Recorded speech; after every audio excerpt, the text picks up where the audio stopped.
so right as I opened to do the roll call, right as I started doing the roll call, I, at that point, got interrupted. That was when we got interrupted, was right when I was planning to do the roll call. So, yeah, that's how this works sometimes. Whatever. So, tell you what, since we're waiting for everyone to pile back in, I will start answering Super Chat questions right now. I'll start answering Super Chat questions, and we'll do the roll call after enough folks have come back in. Don't know why. That's a very annoying time for the interruption to happen. We got interrupted. That's just how this works sometimes. So we're just going to keep going. We're going to keep going, we're just going to keep going. And I'll start answering Super Chats now. I'm going to do the first 4 Super Chats, and then I will do the roll call again, and then I'll keep answering Super Chats until we're done. All right, so why is Superman a journalist is the question. I think that probably the main, I would assume, this is my guess. I obviously don't know, I don't know in great depth why the authors of Superman chose for him to be a journalist, but my speculation is that it was a way that Superman could be in places where action was happening. A journalist is always where the story is, right? A journalist is, especially back then, there was no phones or anything like that, right? The journalist always has to be where the action is. And so a way that Superman could be where the action is that he's a mild-mannered reporter who's there just to report on the events, but then he's also a superhero, right? And I think there's also in that probably a commentary on the fact that one thing they talk about journalists is journalists are not supposed to be the news, right? Journalists, okay, why use title of leftist, all right? Journalists aren't supposed to be the news. They're not supposed to be the news.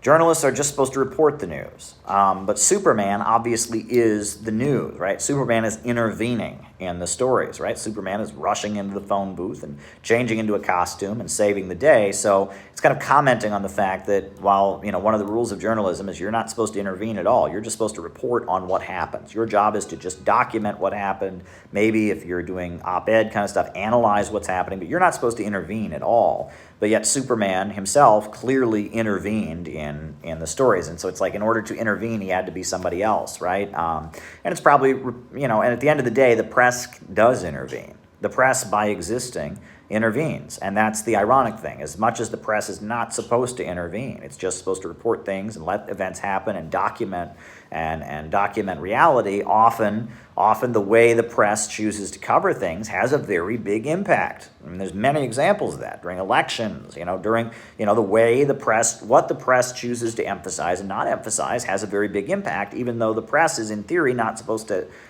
be thinking about its impact. It's just supposed to be doing its job. So I think there's an element of reporting of commenting on that. Having Superman be a mild-mannered reporter who's never supposed to intervene, and then he turns into a character who constantly intervenes, right?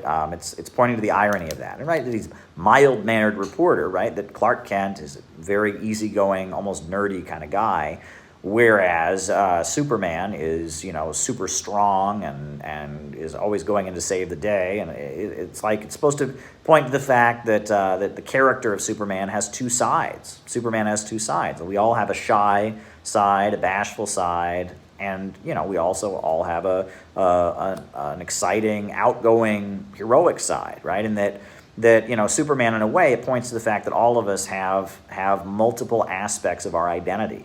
Right, I think that's what it's getting at. That Superman's character is pointing to the dual nature of human beings and of personalities. People's personalities change, right? People have different personalities.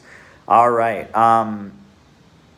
Will I be covering the Virginia governor's election? I wasn't planning on covering it. I haven't followed it. I couldn't tell you who's running right now. But, it might be worth looking into. And I thank you, Max, for asking about that. Maybe I should look into it. How was Henry Wallace pushed out? Well, the Democratic Party machine didn't want Henry Wallace to be the vice president any longer. As World War II was ending, Truman was pushed onto the Democratic ticket to replace Henry Wallace. And I think that was largely because of Henry Wallace's pro-Soviet positions, his anti-war positions, etc. Harry Truman had risen to power kind of criticizing the New Deal, investigating misuse of government funds, and that Harry Truman was seen as from the right wing of the Democratic Party. Whereas Henry Wallace, was the Secretary of Agriculture, had called himself a socialist, was friendly with Socialist Party members. Henry Wallace was from the left wing of the Democratic Party. And when Henry Wallace became vice president, that was a nod. That was a nod to the Communist Party. That was a nod to the Socialist Party. That was a nod to the Soviet Union. That was part of the World War II alliance. In order to win World War II, they had to have the working class lined up behind Roosevelt. And so in order to make clear to the working class and the Communist Party and the labor movement that they were part of, that they were an essential part of the coalition, they had to throw them a bone. And part of that was Henry Wallace. They threw them a bone. But then as the war was ending, as it got time for the Cold War to continue, to get going, Truman, and that's one thing where there's some people who speculate that Roosevelt was assassinated. I have no reason, I've never found any evidence of that. But one thing that always kind of stands out is when people say someone dies at like the perfect time, and when people die at just the right moment, that's when there should be a part of your brain that goes, wait a second, right? And the fact that Roosevelt died just as the Second World War was ending, just as the Cold War was about to begin, he died at just the right time, right? When there was no way, they needed somebody to be on board with the Cold War, and Roosevelt was not going to be on board with the Cold War. He didn't want a Cold War. He liked Stalin. He didn't like Churchill, and, the fact that he died right at that moment, at that pivotal moment when he died, that should set off some alarm bells. And there's other examples. The fact that Chokwe Lumumba, right, was, a Marxist black nationalist, was elected as the president of, is elected as the mayor of Jackson, Mississippi, and then right as at the moment, right at the very, very, very moment that he got to be mayor, he died. And it's he could have started to change things, but then he died. Right? Now, I obviously have no evidence that he was murdered or assassinated, and so I don't want to, but when there's a situation where someone dies at just the precise moment, that's when you have to go, is it possible something could have happened? So there you go. Why did the New Left embrace hedonism? Well, I talk about this in my book on Kamala Harris. I talk about this a great deal. I talk about this a great deal in my book on Kamala Harris. And the reason I talk about this is because of the fact that that in order to overturn feudalism, the revolutionary bourgeoisie discovered that giving people permission to unleash their impulses was a very effective tactic. That the peasant was totally controlled, the capitalist, tightly controlled the peasantry, didn't give them their freedom. And so because of that, there was a lot of resentment. And when the bourgeoisie came along and said to the peasant, hey, you can now unleash your sexual desires. You can now unleash the rage you have against the nobility. That created a social explosion. And the French Revolution was largely an explosion of sex and violence because the peasantry had their sexuality tightly restrained, number one. And on top of that, they had boiling rage at the daily humiliations that the owning class or the aristocracy had against them. And, and so the bourgeoisie, in order to topple feudalism, said, oh, now, sexual desires are unleashed, number one, and number two, your rage and your anger, we're going to have, public beheadings where we're just going to chop people's heads off and we're going to storm the Bastille. And it was an explosion of pent-up sexual frustration and pent-up anger. And it was very effective. And a lot of revolutions have an aspect like this, right? The Cuban Revolution. After the Cuban Revolution, there were a lot of executions. They had those trials in sports stadiums of figures from the Batista regime. And that, at one point, one of the people on trial said something like, I am in the Roman Colosseum, right? Well, that was, the people of Cuba had suffered humiliation and degradation at the hand of Batista.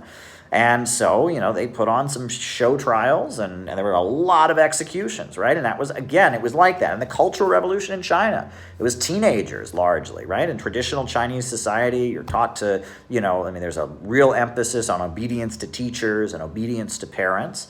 And Mao Zedong, in order to basically beat back a faction in the Chinese Communist Party that he didn't like, he tapped into the resentment of teenagers against their teachers and against their parents, and created kind of an explosion of that. And that this is a political tactic that leftist forces have used for a long time, as they have tapped into what you might call the Oedipal desires, the Oedipal feelings of the youth, right? They want to rebel against their parents. They want to lift the restraints on their sexual desires. They want permission to be angry. They want to have their rage validated. They want to get permission to act out their rage. And sometimes that's needed, okay? Sometimes that is absolutely needed. But that in and of itself is not revolutionary. And that, simply left to its own devices, leads to just nothing but destruction. That at the same time, what has made socialist countries strong is not that. What has made socialist countries strong is the opposite. If you look at what made the Soviet Union widely loved, it wasn't that they tore down stuff, it was they built things. It was that Stalin mobilized the 5-year economic plans to industrialize the country and wipe out illiteracy and, electrify and build huge electrical power plants like the Dnieper Dam. And it was bringing people together, not separating them, but bringing people together to work in a group. That was the strength of the of the Soviet Communist Party and of the Chinese Communist Party. If you look at why Cuba is loved, no handouts. If you look at why Cuba is loved, Cuba is loved because of the fact that they have mobilized the population to work together to achieve common goals. So there's a confusion, I think, that ultimately the strength of socialism is not giving people permission to unleash their rage and tear things down, but the opposite. The strength of socialism is giving people permission, to be part of a group and to get people to work together.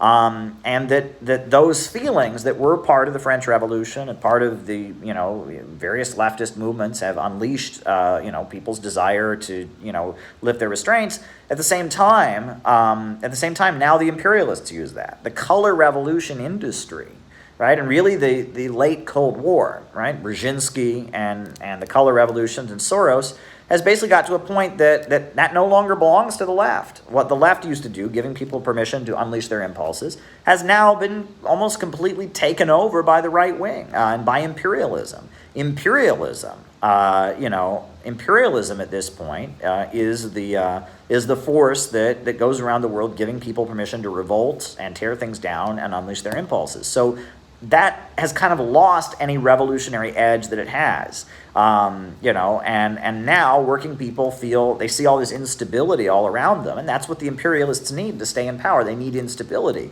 Whereas now, in this age, city building and unifying people, bringing them together and getting them to work in coordination and getting them to care about other people and have real connections to other people is the most revolutionary thing you can do. And that socialism, the aesthetics have changed, that imperialism is now going around telling people to unleash their impulses and giving people permission to be full of rage and giving people permission to be, destructive. Whereas now socialism, all that socialism really has left is the city building. That's all socialism has. And so that's what I argue in my book, City Builders and Vandals in Our Age. That's what I argue in the Kamala Harris book. This is one of my central theses, that basically the what you might call hedonism or whatever, all of that has basically, the political nature of that has changed. It no longer serves a revolutionary purpose, and the imperialists have hijacked it to use it for their own ends. That doesn't mean I'm not for LGBT rights. I'm for LGBT rights. People have the right to be who they are. I don't want to control anyone's sexuality. I don't want to regulate anyone's morality. I don't even think drug use should be illegal. I think drugs should be decriminalized. I'm not trying to police people's morality, but I'm just saying that act in and of itself, going around telling people you have permission to do what you feel like doing, you have permission to be full of rage and be angry, that no longer has a revolutionary edge to it. That's my point. That is my point. All right.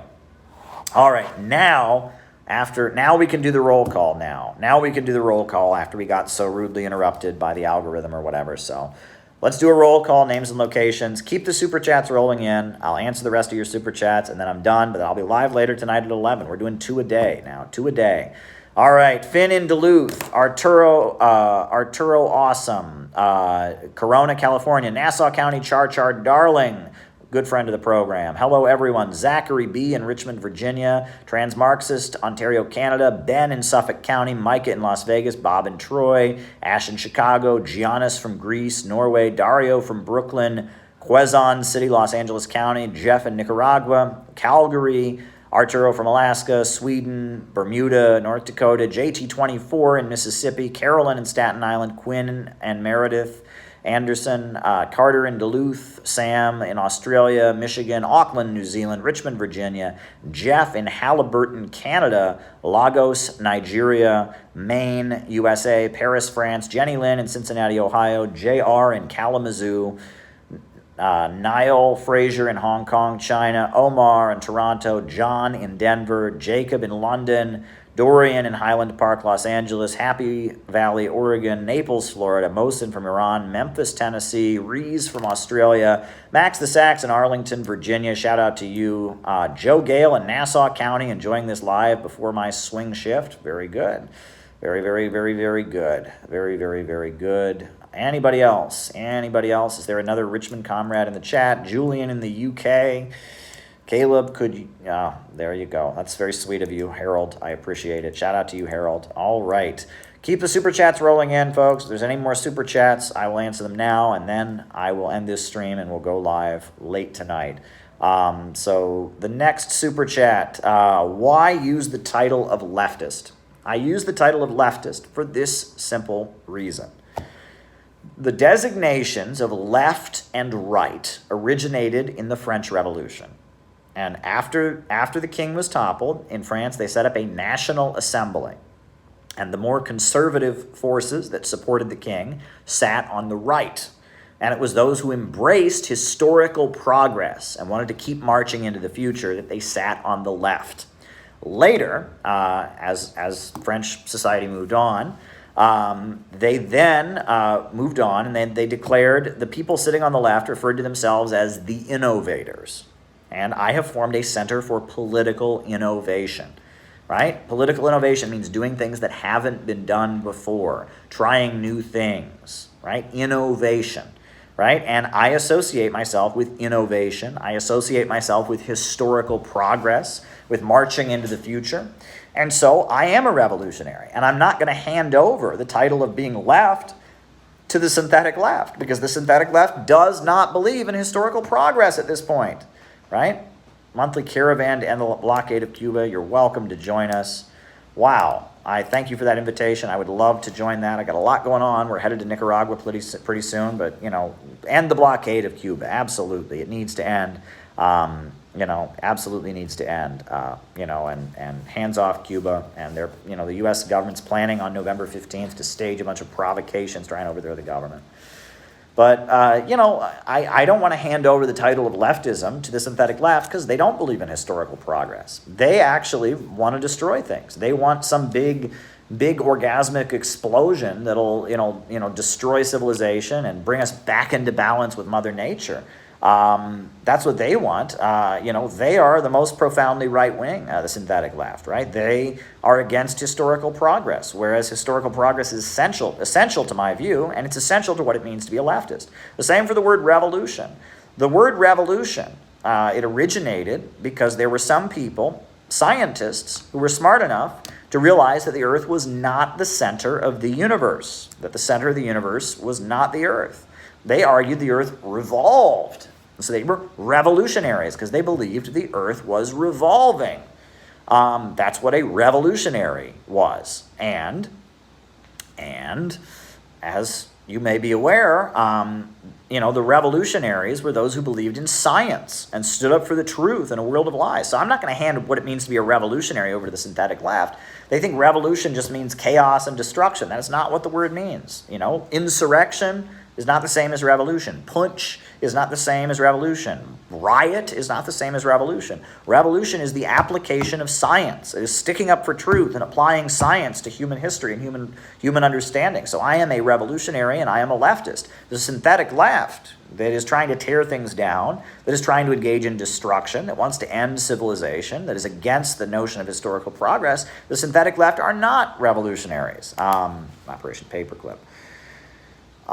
So there you go. All right. Why do they call China no handout socialism? I haven't heard this, but I would assume it's because, all right, so in the United States, nobody knows what socialism actually means. I think a lot of people think socialism is when the government gives people free stuff, right? And that's DSA has done a lot to perpetuate that illusion. Socialism is when the government gives people a bunch of free stuff. Right? If people are getting free stuff, that's socialism. If people are not getting free stuff, that's capitalism. Well, that's not what it is. But in China, I mean, they've done a lot, built roads. The government works very, very hard to control the economy, but they don't do a lot of giving people free stuff in China. I mean, they do more of it than you would think. I mean, they work to make sure that healthcare is available to the population. You may have to pay when you receive it, but they make sure it's accessible, which is a huge deal in a country that has had so many millions of people in poverty until recently. I mean, the government in China isn't cutting everyone a check and just giving them a stipend like a universal basic income. So for Americans who think that socialism is the government giving people free stuff, they probably look at China and say they're not giving people free stuff, but yet they call it socialism. Well, socialism is not the government giving people free stuff. That is not what socialism is. Socialism is when the banks, factories, and industries and the major centers of economic power are forced to work in the interests of society overall, not the profits of a few. Socialism is an economy that serves the people, not profits. If profits are in command, that's capitalism. If the means of production are forced to serve the people and profits are no longer in command, if the anarchy of production and the chaos of the market has been abolished, that's socialism. And so that's the difference. That is the difference. Socialism is a planned economy. It is, as Frederick Engels puts it in Socialism, Utopian and Scientific, production upon a predetermined plan becomes henceforth possible. Right? Socialism is when society, the working class, as the representative of society overall, takes control of the means of production. Like that's what socialism is. And so socialism is not the government giving people free stuff. That often happens in socialist countries. That happens in capitalist countries too. Norway is capitalist, but they still give people free stuff. Sweden's capitalist, they still give people free stuff. Britain is very, very capitalist, but they still have a national health service. Right? So I think that's the confusion there. The next super chat, and this is the last one I've got, so if anyone's got another super chat, now is the time to send it to me, because if not, I'm going to be wrapping this up, because I got a whole nother stream to do tonight. Operation Paperclip. That was after World War II. The U.S.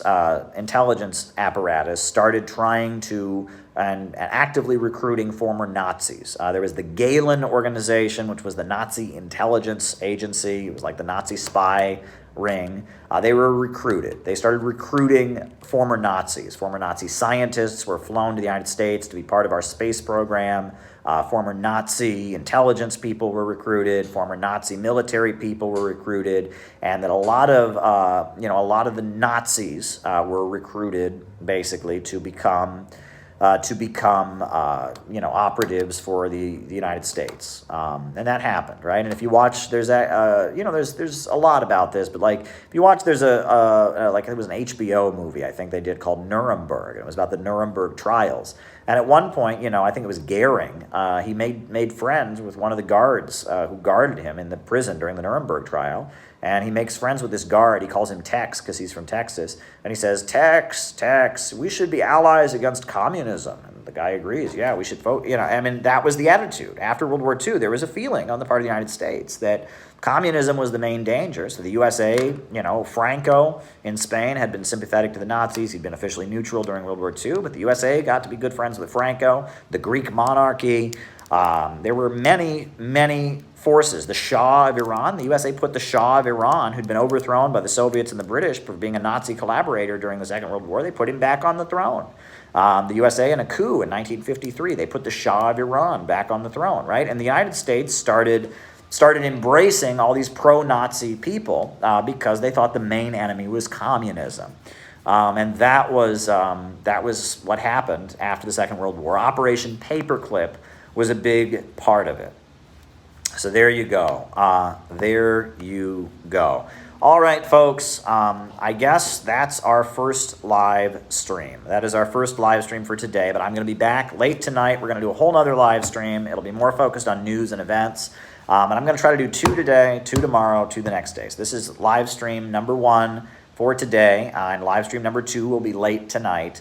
So we'll end this stream the way we end all our streams. A new upsurge in the struggle against U.S. imperialism is now emerging throughout the world. Ever since World War II, U.S. imperialism and its followers have been continuously launching wars of aggression, but the people of various countries have been continuously waging revolutionary wars to defeat their aggression. While the danger of a new world war still exists and the people of all countries must get prepared, revolution is the main trend in the world today. While the danger of a new world war still exists and the people of all countries must get prepared, revolution is the main trend in the world today. Good night. I'll be back tonight.